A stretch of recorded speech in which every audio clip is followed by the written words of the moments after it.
günler değerli izleyiciler. Yeni bir Vizyondakiler programıyla daha karşınızdayız. Bu hafta sizler için sömürgecilik üzerine filmler seçtik. Öncesinde filmlerimize kısaca bir göz atalım. Duke dan. Duke noć. I set out to prove a black man could receive a fair trial in the South. Do you think men who kidnap a child should be free in 10 years? And all Chicago. Your Honor, here are the true owners of these slaves. Come for the three girls, Maud! Can't bring up in a black fellas camp. It's mine! Get mine! Got no saying it! At war with them. Soykırımda kaybettikleri yakınlarının kemiklerini bulmaya çalışan Boşnak kadınların mücadelesinin anlatıldığı 2010 yapımı film Belvedere.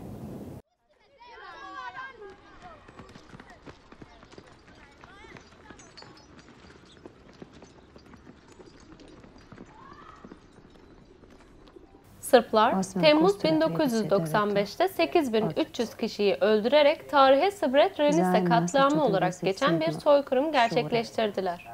Bu soykırımdan sağ kurtulan kadınların aradan 15 yıl geçtikten sonra şimdi tek bir amaçları vardır. Soykırımda kaybettikleri sevdiklerinin kemiklerini bulmak ve onların bir mezarda huzur bulmalarını sağlamak.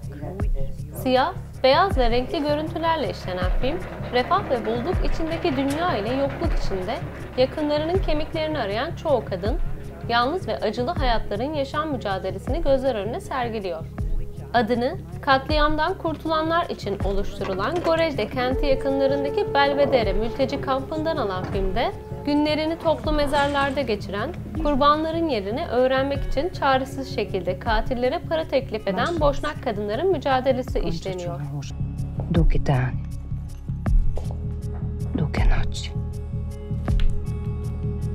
Duke godine. Bez hljeba ljubavi. Bez vode ljubavi. Bez zraka ljubavi. 1860'lı yıllarda çözülmüş olduğu iddia edilen siyah-beyaz ayrımının iki avukatın gözünden halen var olduğunu anlatan film Öldürme Zamanı. Figures a lot of people out there tired of all raping, killing.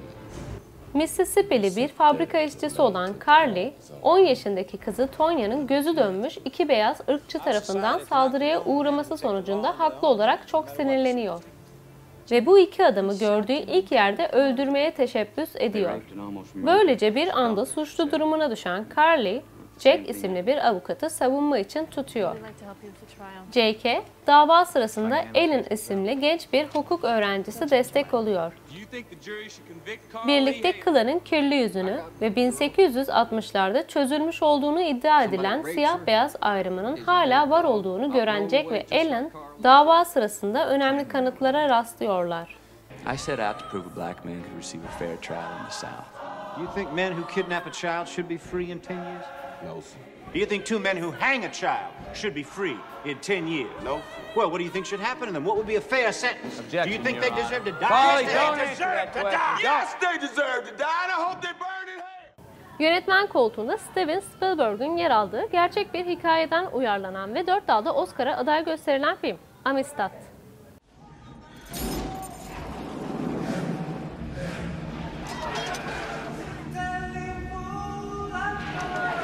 Film, 1839 yazında Küba sahillerinden hareket eden ve içerisinde tutuklu Afrikalı köleleri taşıyan La Amistad gemisinin yolculuğa başlamasıyla açılır.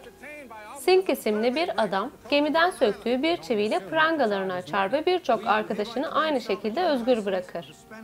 Böylece gemide esaslı bir isyan başlamış olur.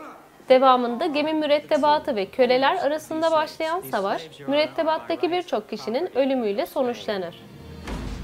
Sağ kalan iki kişi ise köleleri istedikleri yere götürmek zorundadır.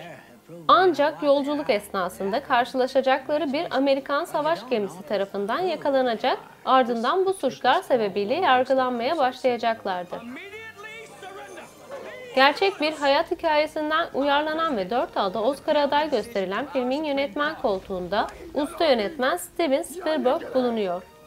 We have to try the case again. I will call into the past and beg my ancestors to come and help me, for at this moment I am the whole reason they have existed at all. Konusunu Avustralya yerlilerinin çocuklarının kaçırılıp zengin ailelere hizmetçi olarak satıldığı gerçek bir hikayeden alan film, Cheat. To them, they cannot be left as they are. Our task is to take them from their primitive world and teach them right from wrong. 1930'lu yıllarda yoksul Avustralya yerlilerinin çocukları esrarengiz bir şekilde ortadan kaybolmaktadır. Kaçırılan bu masum çocuklar vatanlarından uzakta bir yerlerde bir köle kampına götürülür ve oradan zengin ailelere hizmetçi olarak satılır. Sorgusuz sualsiz kaderlerine boyun eğmek durumunda kalan çaresiz çocuklardan 3'ü bu zulme boyun eğmeme konusunda kararlıdırlar. El ele veren 3 küçük kız kendilerinden beklenmeyecek bir cesaret göstererek bu izbe kamptan kurtulmaya çalışacaklardır. Tavşanları uzaklaştırmak için set edilen bir çiti izleyerek ilerleyen 3 kız özgürlüğe giden yolun meşakkatlerini tecrübe ederler.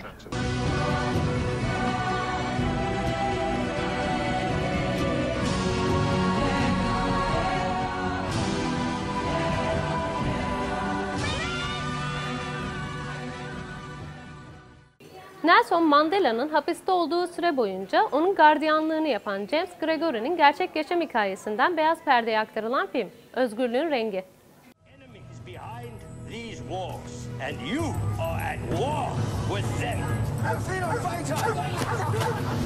Siyahların durmaksızın kötü muamele gördüğü ve iki ırkın arasında devlet eliyle çizilmiş derin bir ayrımın bulunduğu Güney Afrika'da yaşayan James Gregory, bir hapishanede gardiyanlık yapan sıradan bir askerdir. James ve eşi Gloria'nın hayatı bir gün ansızın gelen bir terfi haberiyle değişir.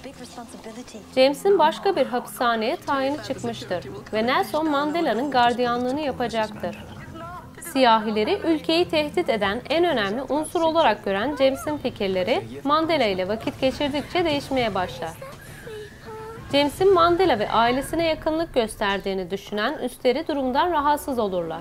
Mandela'nın 30 yıla yayılan özgürlük mücadelesi, James ve ailesi için de zorlu bir yolculuğa dönüşür.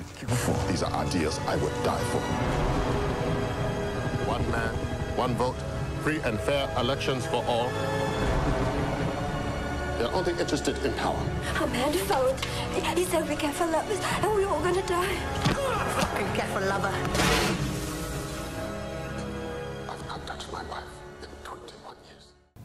Bu hafta sizler için seçtiğimiz filmler bunlardı. Gelecek hafta görüşünceye dek hoşça kalın.